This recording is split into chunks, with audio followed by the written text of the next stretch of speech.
My name is Orla. I'm going into 5th year now, so I'm 16, and I'm currently coaching gymnastics. So I do it twice a week for 4 hours each day, which is a bit of a change because it used to be the other way around. I used to be training, but you have to make certain changes in your life when you have a diagnosis like I do. So systemic JIA is an auto-inflammatory condition which causes inflammation throughout the system. So it causes inflammation in Orla's case so far in her heart, her liver, her spleen, her lungs, the skin, and her joints as well. So I think the main difference between JIA and systemic is that it affects the system as well as just the joints. It can affect the eyes as well and cause something called uveitis. And I suppose that's the big difference. And I think that's where a lot of the misunderstanding comes from. So particularly kind of you might be at school and a teacher says, oh, you know, she's got sore joints, or she's had sore joints. She was in hospital because she had sore joints. In actual fact, it was much more. She had inflammation throughout her system, which then went massively out of control to then cause macrophage activation syndrome. So I think kind of the difference is that it's systemic. It's not just localized to your joints. On the day-to-day things, it might be more their joints, and that affects the mobility and the writing and things like that, which maybe is the bit that the teachers see and the people outside see more of. But I just think they have to recognize that it's affecting the whole body, and there's that risk always of macrophage happening, which can be life-threatening, which for any child it's a lot to take on board. So I suppose for us, I picked up Orla from the cinema on a Sunday evening, and she just seemed tired. And I didn't think anything to it. I just thought she'd had a disagreement with friends, or maybe it was a long day or something like that. So she woke up the next morning really ill. It was like she had really, really bad flu. So she had high temperature, she was vomiting, and she was in a lot of pain. Well, it happened really, really quickly. It's completely out of the blue, so I don't think I had time to kind of think about it. So I was never scared, if that makes sense. So one morning I literally just woke up so tired, I couldn't move, and my whole body was sore. And me being me, I would never miss school. I wasn't that type of child. So for me to say, Mom, I'm not feeling well, I don't want to go to school, I think everyone knew something was up. And I knew straight away Orla never got sick. Orla was the one child that just never got sick, so I knew she wasn't right. The next day she was still like that, so I took her to the GP. The GP said, yeah, I think it's just really bad flu. And it looked like really bad flu. It was all the same symptoms. As the week went on, it got worse and worse. So I had vomiting or sore throat and couldn't get out of bed on my own. I had to have help from Mom. GP said if she's no better, tomorrow to come back. So we went back to the GP. The GP did kind of some urine tests and things like that, and discovered that she was very dehydrated. And as the temperatures were still really high, they're about 104, she thought she should go to A&E. So we went to A&E. They did bloods, they gave her some fluids, they gave her a little bit of steroids. I think I went home thinking it was tonsillitis with antibiotics and stuff. The bloods came back and there were inflammatory markers there, but nothing that would trigger any alarms. It looked like she had really bad tonsillitis. So they sent us home on antibiotics and said to keep an eye on her, and if she got worse, to go back to the GP. Over the next couple of days, the pain increased. The pain was just huge. The pain, it was just really agonizing pain, and it seemed to be for her throughout her system, basically. She was still vomiting, still getting really high temperatures, just was not eating anything at all. So we went back to the GP. The GP again said, I think it's just really bad flu. It's going around. I think it's really bad flu. So fair enough, that's fine. And then I was at work on Monday, and the paediatric doctor up at the hospital rang and said that one of her bloods had come back and they thought it was contaminated because it was so high. But could we come back to A&E because she was still ill and they needed to double check. We went back to A&E, and by the time the bloods came back, it was obvious there was something very wrong. I don't know, it all happened really quickly, kind of just went along with whatever they said. Then I was in CUH for a week having lots of different tests done. So I think I had a lumbar puncture, which is when they take fluid out of your spine. And then I had lots of scans like CT and then full body and everything. They admitted her straight away down to the ward, and they did tests for different things. So we tested for meningitis. That came back as all fine, no problems there at all. And then over the next couple of days, she got no better. Things started to she actually seemed to get worse at different times in the day. So the mornings, she'd wake up in the morning and think, oh, she seems a bit better today. And then by the evening, we think, no, the temperatures are back and everything like that. So she started to develop the temperature started to do this spiking trend. So it would be okay during the day and it would spike in the evenings and come back down. They did more tests. So we had, I think, We had a CT body scan, we had some x-rays, we had ultrasounds. At this stage, they was treating her for swine flu, so she was put on Tamiflu, which was making no difference. The CT scan came back and showed inflammation, so she had a pericardial effusion, a pleural effusion, she had an inflamed liver and an inflamed spleen, and she had inflamed lymph nodes throughout her body. Then I think I deteriorated really, really quickly, so I had to have a bone marrow biopsy. But you'd usually have that in your own theatre under complete anaesthetic, but it was so quickly that I had it on my bed that I'd been in all week, just with a local one in the one spot, holding my nurse's hand. But they were really good, like nurses, you can't fault them at all. And also to confirm this new condition, which they thought she might have developed in the last couple of hours, called macrophage activation syndrome. So the bone marrow would rule out the leukemia and it would confirm the macrophage activation syndrome.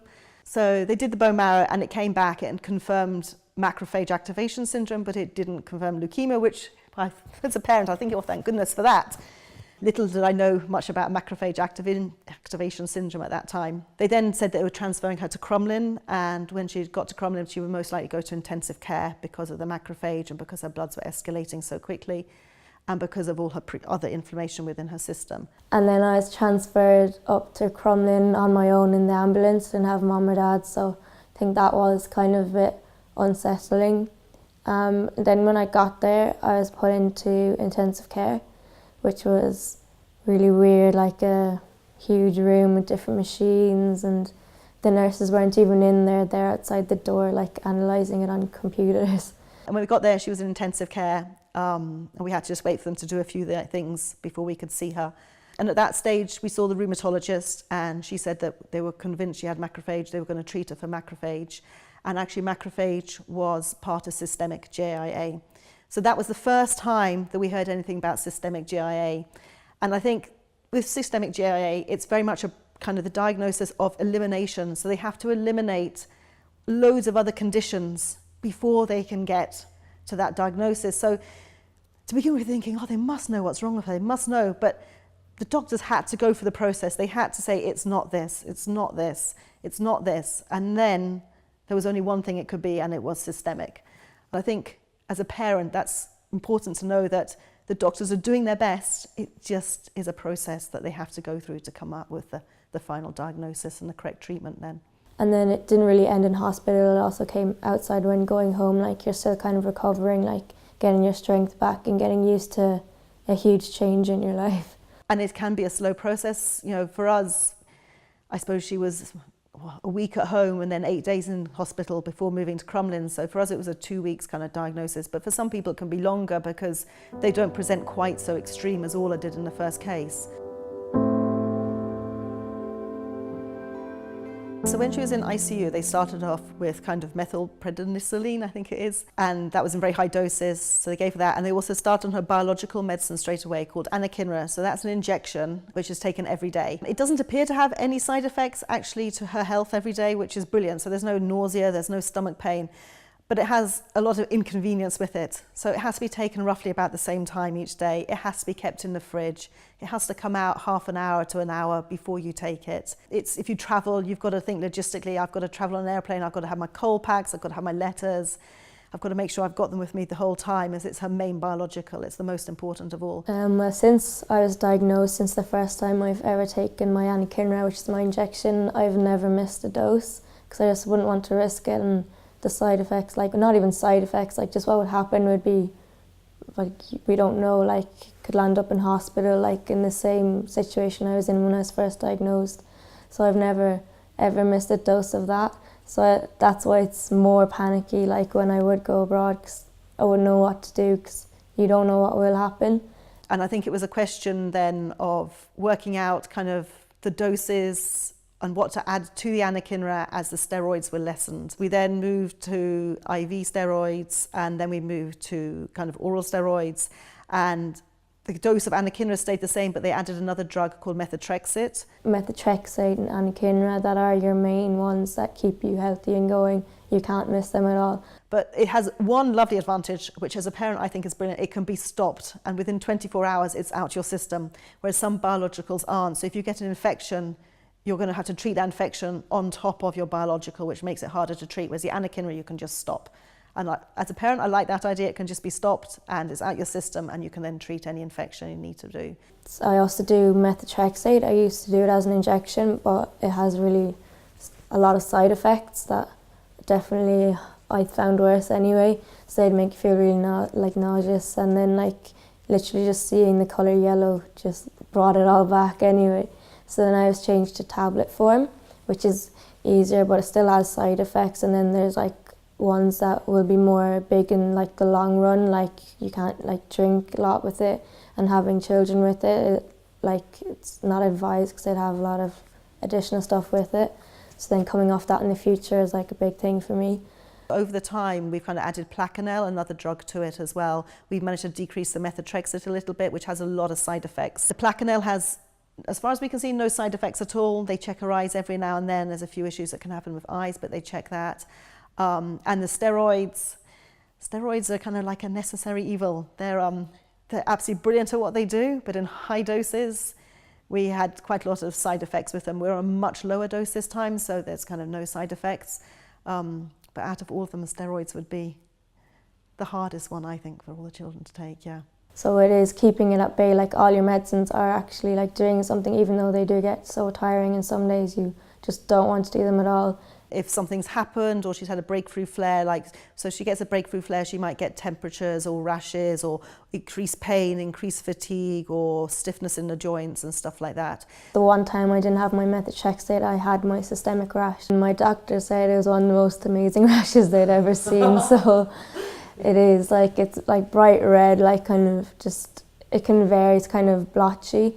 But I've never gone as bad as when I was first diagnosed, but you would get patches where it's just itchy, and when you go to bed it'd just be more red and at you and it's just tiring having it there the whole time. When you go out, it's there still, and it's one of the things that comes along with your flares, a rash would come up. But the main ones would be the anakinra, the methotrexate, the Plaquenil and the steroids at the moment, and we had to add back in the steroids, so she actually came off the steroids, but we've had to then add them back in to try and just get on top of the breakthrough flares. If I'm flaring, it kind of start off, I'm really tired, more tired than usual, and then I get a few aches in my legs or my hips or something.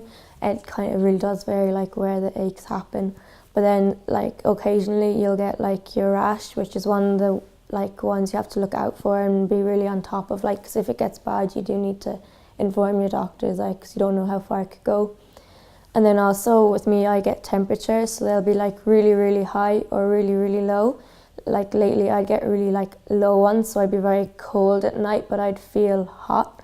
So it's kind of proper temperatures, and I really have to keep an eye on that as well, because that's a big part of my systemic arthritis. But there are other drugs out there, so if a drug does fail, so if her main one, which is the anakinra, fails, she can then take a different drug as well. So there's kind of different options, which is, it's always good to know as a parent, yeah.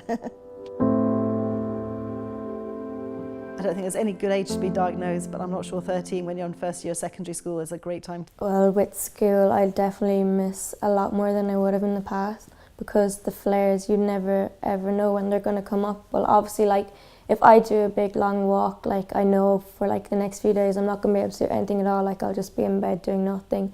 Or even if I go out with my friends just for the day in Cork, I will be wrecked the next day. And also in school, with me missing a lot, I have resource hours now, so I stopped doing history because there was so much writing in it. So instead, I use that hour in the day to catch up on stuff, or if I need to talk to one of the teachers, or just catch up on notes. And then for my exams, I have a scribe, which at first I was devastated about because I like having my independence.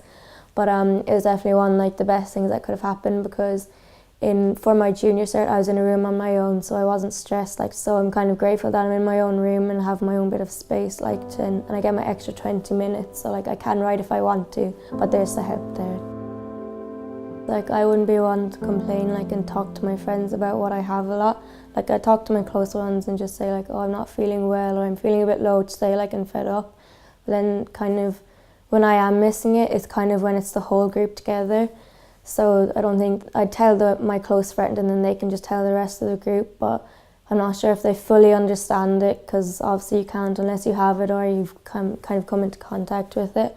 So in that way, I think I would get left out a lot like that, but some of them are so good and they'll make like extra effort. Like definitely gotten a bit more difficult as I get older, because my friends, like obviously you're growing up and things are changing, and my friends, like they just decide I'm going to do this on the moment, I'm going to go here now. I can't really do that because I have to think about like coming home to do my meds, or if they're having sleepover, I can't stay over because I have to do my injection and I have to bring it with me or whatever. Even you'll be dressed ready to go and then suddenly like a flare will hit you and you're not feeling up to it, and you just have to text them and be like, sorry, I'm not up to it, I'm flaring, which is really difficult, like, because you never know when it's going to happen, and a lot of the time it's when you've something planned. So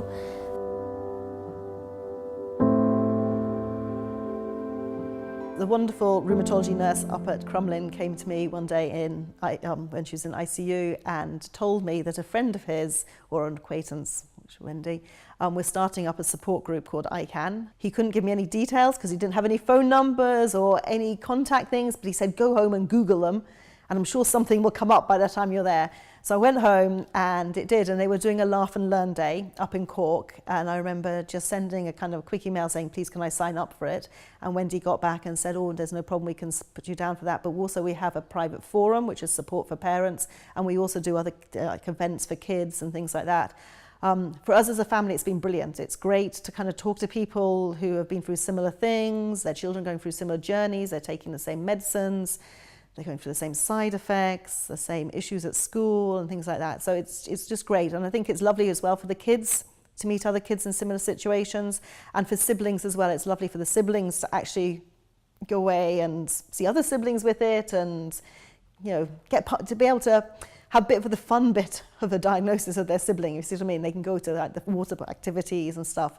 But definitely as a parent, and the private forum bit has been brilliant. As a parent, you can ask a question on there, it's not going to be seen by any health professional or anyone else, and you just there's always someone who has done or been through that part of the journey who can kind of answer you.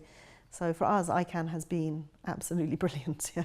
Well, it's definitely been a huge help, because iCAN is just always there. Like if there's any problem, even for my mom, like there's a private forum rather. So any question she has, she can just put it up there, and there's always someone who's had that like same problem that they can relate to. And then the days out are just like you're normal kind of, because even though like you're all there because you have an illness, like you're still normal, like you're doing normal things, it's just at a different pace kind of.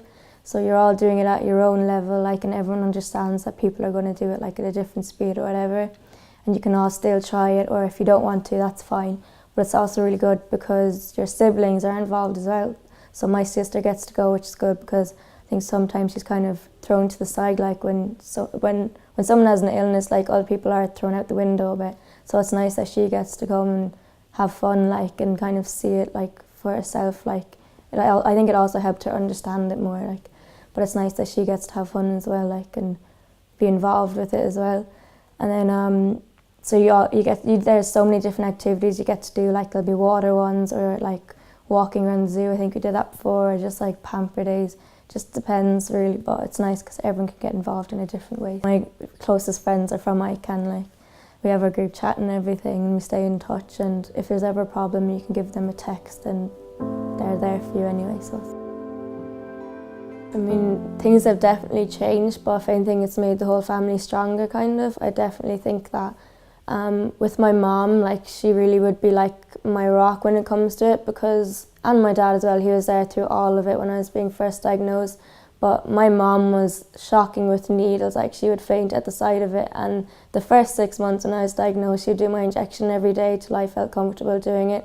So they definitely have been amazing the whole way through. And my dad as well has done injections, and he'd just be clueless with all that stuff. So also my brother and sister, I think I just owe them so much, because even though like they completely understand how it is, they treated me completely normal, and it hasn't changed like that. If anything, they try to keep it more normal, and they'll make jokes about like it. Like they were like, oh, you'll catch arthritis now or whatever. Like they'd make jokes to make everyday life normal, because I think if it was all surrounding the illness, it'd just get tiring, and I think that'd make it worse. So with that, it's definitely easier that everyone's just kind of, it's the normal now, like you just deal with it kind of. I think my main bit of advice would be to keep a diary. So in systemic, the temperatures really do spike at certain times of the day, and it seems to be distinguishing from other things then. So I'd keep a track of all the temperatures, of rashes they might get, when they're getting joint pain, just so everything's written down. So before diagnosis, I think that's brilliant, and also afterwards, because you go to an appointment and you just can't always remember what you want to say, or other things get said and important things don't get said.